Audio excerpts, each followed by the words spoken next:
una proposta d'acord que va haver-hi l'any 2020 referent a que moltes vegades se'ns titlla el Sitges Club Independent, en tots els respectes ja fets per Sitges, que som els dos municipalistes, evidentment, dels partits més importants a nivell polític local.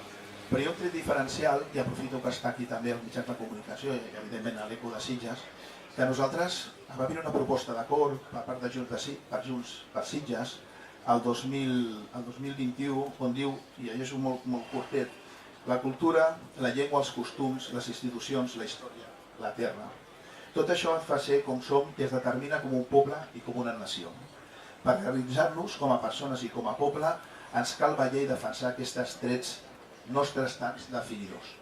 La llengua és el moll de l'os de la nostra cultura i el que ens defineix com a país. A Catalunya en parlem més de 300 llengües i els nouvinguts els hem d'acollir com la llengua del país, que és el català.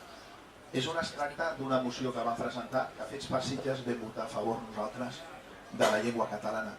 I el senyor David Martínez i el seu company, ara sembla ser que fa campanya per Esquerra Republicana, es van abstenir.